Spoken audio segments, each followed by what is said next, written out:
안녕하세요. 오토기어 김정민입니다. 지난 60년간 우리나라는 자동차 분야에서 패스트 팔로워, 그것도 처음에는 패스트라는 표현도 붙이질 못했습니다. 국산 자동차가 인정받기 시작한 건 불과 20년이 안 됩니다. 그 이전에도 수출길은 열려 있었고 미국을 비롯한 다양한 국가의 국산 자동차를 선보였습니다만 싸구려 자동차, 탑교회에서 세탁기나 만들고 가전제품이나 만들던 그런 나라에서 자동차가 나왔으니 하면서 가전제품 모아다가 자동차 만들어서 조롱하던 장면 엊그제 같습니다.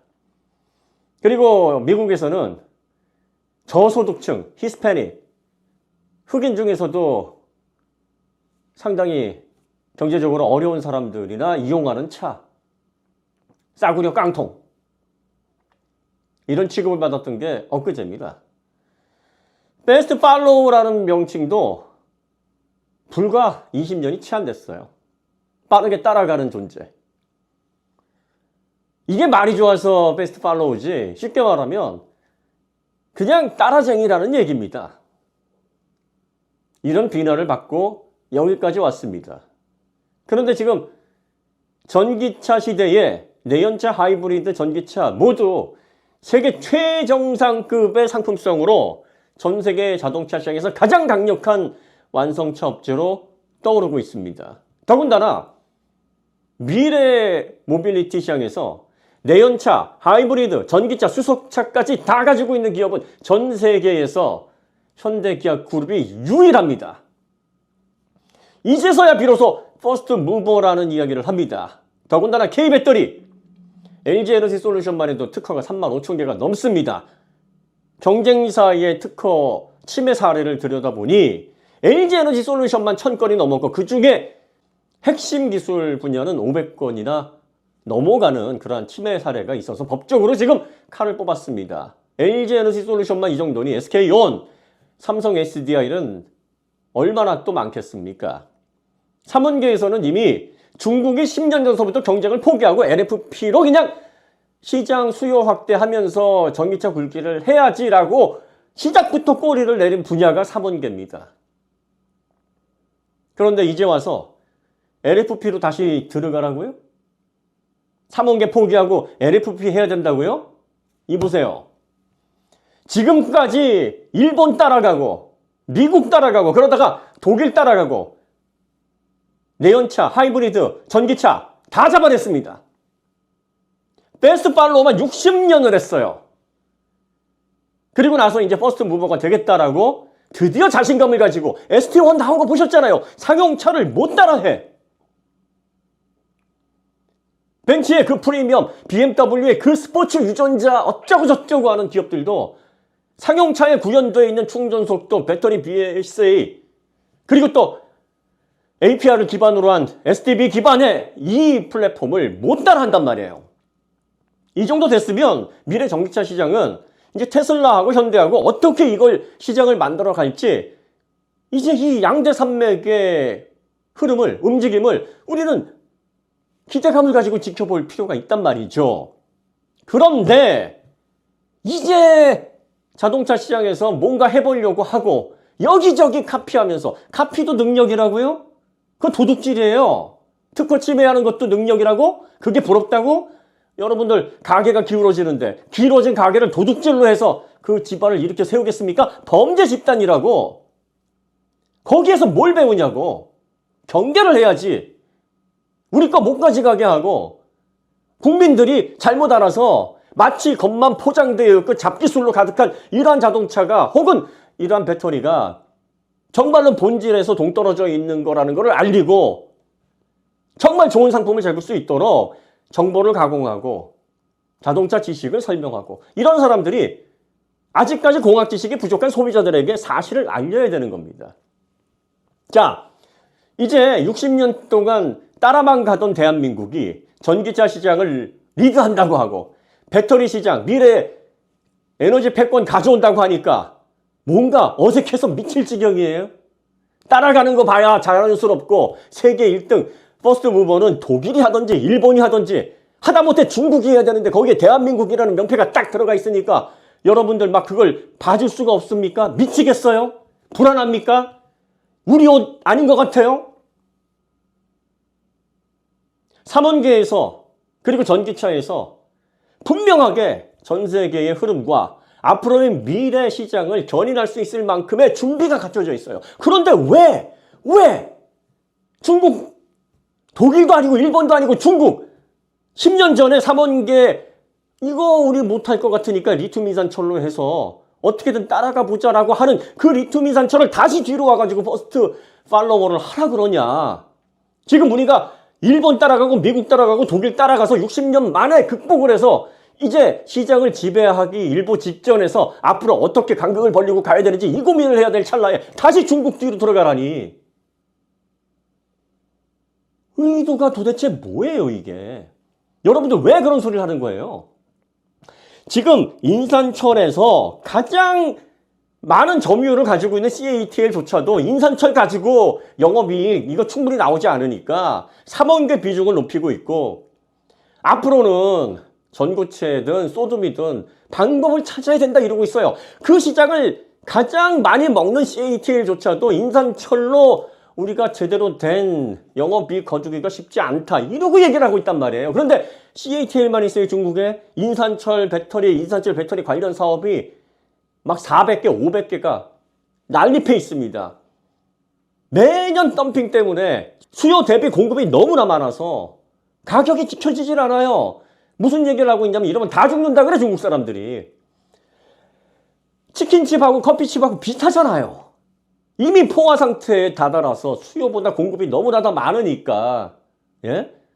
한 라인에 건물 하나에 또 앞뒤 돌아서 3개나 막 커피숍 차려져 있고 막 치킨집 차려져 있고 이거 어떻게 상권을 지켜가면서 장사하실 겁니까? 이게 인산철 시장인데 이걸 다시 그것도 대한민국의 K배터리가 인산철 부분에서 생산시설이나 관련된 기반시설이 세계 최고라고 해도 쉽지 않은데 이제 다시 시작해서 삼원계를 버리고 중국지에 붙어서 또 패스트 팔로워를 하래. 아주 그냥 노예 근성, 조개 유전자가 여러분들의 페북까지 들어가 있는 거예요. 이제 주인이 되고 이제 선구자가 돼서 시장을 대한민국이 이끌려고 하니까 그 꼬라지를 못 보겠는가? 아, 난 진짜 저 아주 평범한 사람이에요. 국가관, 애국심, 사실 이런 거 논하기도 부끄러운 사람입니다. 당장 제가 내일 없어진다 그래도 대한민국에 아무런 영향력이 끼쳐지질 않아요. 그 정도로 저는 평범한 사람입니다. 그런데 이런 사람이 듣기에도 도대체 난 이해를 할 수가 없어요. 왜 그러는 거야? 이제 우리가 역사상 한 번도 경험해보지 못했던 엄청난 이 제조업의 꽃이라는 자동차에서 그 의리의리한 브랜드들이 고개를 숙이고 들어온단 말이에요. 폭스바겐이 현대모비스의 BSA를 구입하겠대요. 얼마? 5년에 5조 원 넘게. 앞으로 더 늘어날 거예요. 포르쉐가 신차를 내놨어요. 보니까 3분의 1도 안 되는 그런 가격의 아이언엑보다 회생제동이 덜 걸려. 전력이 뭐 400W까지, 400kW까지 들어온다고 하는데 배터리가 못 받아먹는데 무슨 400kW 회생제동 들어오는 게 무슨 소용이 있어요.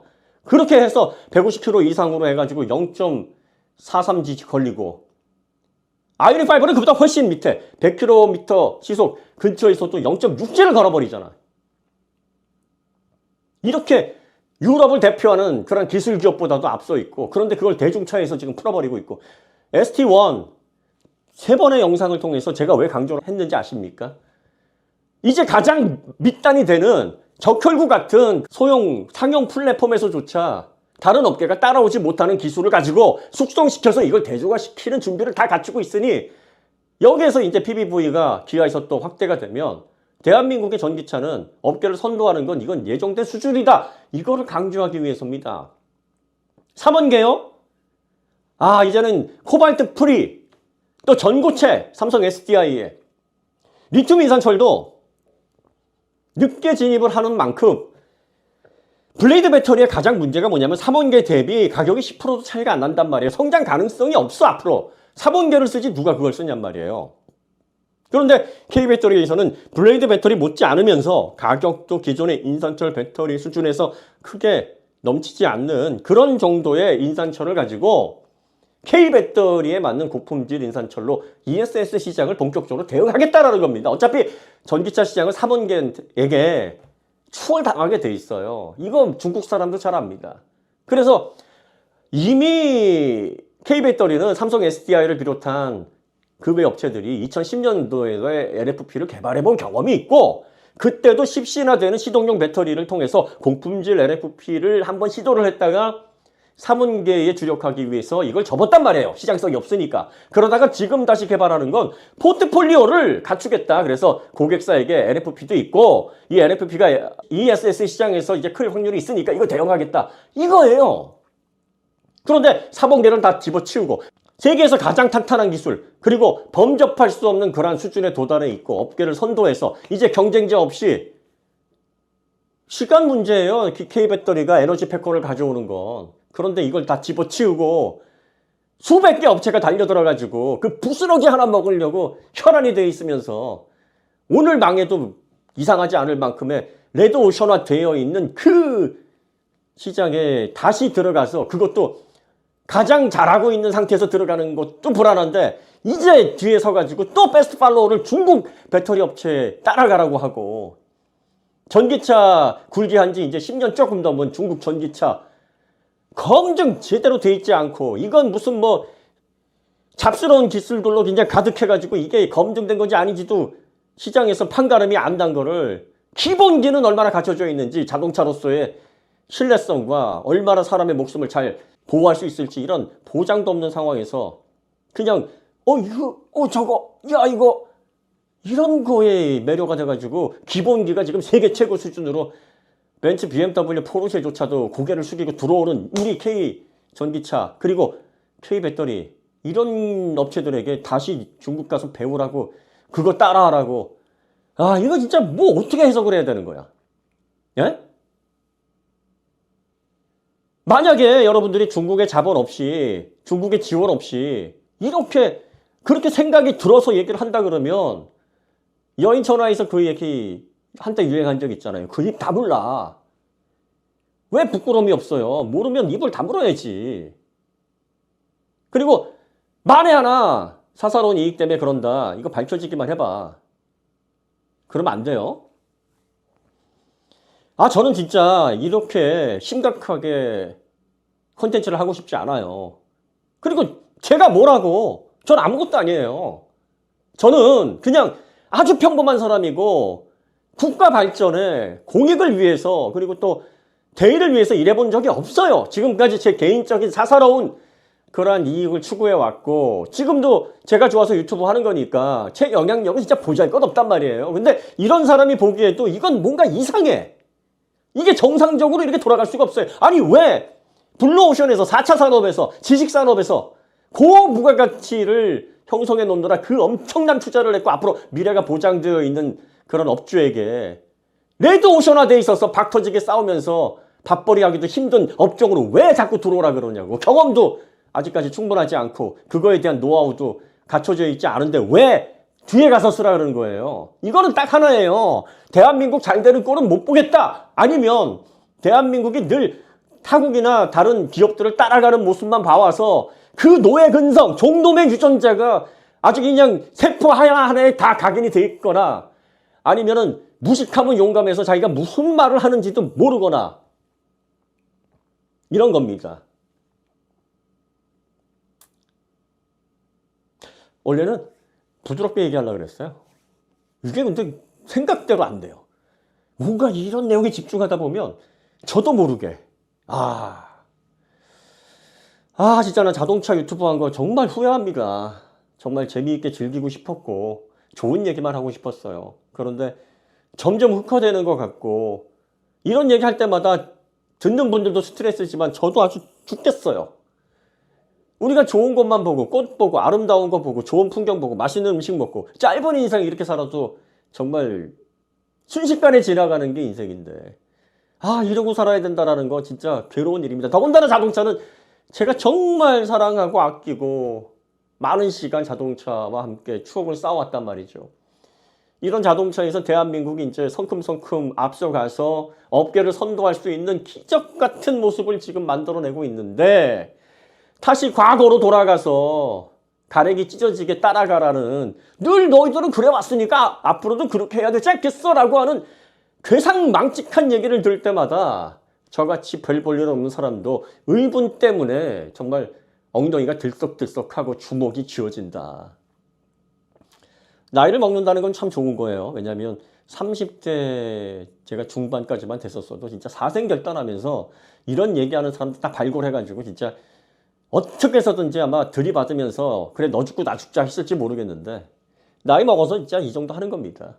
나이 먹으면 그래 먹고 살려니 그러겠지. 그래 갖춰져 있는 지식은 없고 아는 건 부족한데 그래도 뭔가 영향력을 확대하면서 자기가 뭐라도 해보려고 저러겠지라는 생각 때문에 어떤 때는 측은하기도 하다가 어떤 때는 아 이러면 안 되지. 나이 먹은 사람이 이렇게 뒷짐지고서 바라보면서 그래 좋은 게 좋은 거다. 나이 먹은 사람 가장 비겁한 게 그거예요. 좋은 게 좋은 거다. 나이 먹은 사람은 위험 요소를 잘 알거든. 그걸 하게 되면 이게 부메랑이 돼서 나를 칠 수도 있는 상황이 생길 수 있으니까 아유 복잡한데 이래버리거든요. 그런데도 불구하고 그런 생각을 경험을 통해서 충분히 한 입장에서도 가만히 있기가 정말 어렵다. 리튬 인산철이 대세인데 K배터리가 독보적으로 전 세계를 이끌어 나갈 수 있는 삼원계를 버리고 다시 중국 밑에 들어가서 퍼스트 팔로우 하면서 일이 엎친 CATL까지 또 장래가 불안해서 CATL에서의 주종목이 삼원계고 그 차세대 배터리에 주력하는 그런 환경에 리튬 인산철로 뛰어들라고 하는 정신 나간 인간들, 여러분들 절대로 용납하셔서는 안 됩니다. 네. 이렇게 얘기하고 나면 좀 시원해요. 왜? 정말 속이 답답해서 어떤 때는 막 죽겠어요. 임금님기는 당나귀기 막 외치고 싶은데 그나마 이렇게 카메라 앞에서 그걸 외칠 수 있으니까 참 후련합니다. 어떤 면에서는. 그리고 이제 많은 분들이 그 진심을 알아주시고 또 피로를 호소하시는 분들도 계신데 양해를 좀 부탁드립니다. 과도기에서 정말 중요한 시기입니다. 정신 바짝 차려야 됩니다. 그리고 국민으로서 우리가 공동체 이익을 주면서 앞으로 50년 후 100년 후 대한민국의 번영에 기여할 수 있는 게 뭐가 있어요? 좋은 기술 알아보고 그 좋은 기술에 대한민국 기업들이 성금성금 앞으로 나갈 때 박수치고 응원하고 이런 거예요. 그리고 잘못하는 게 있으면 또 꾸짖고. 네, 오늘 이야기 여기서 마치도록 하고요. 예, 더 얘기했다가는 뭐 다음에 더 좋은 콘텐츠로 찾아뵙겠습니다. 감사합니다.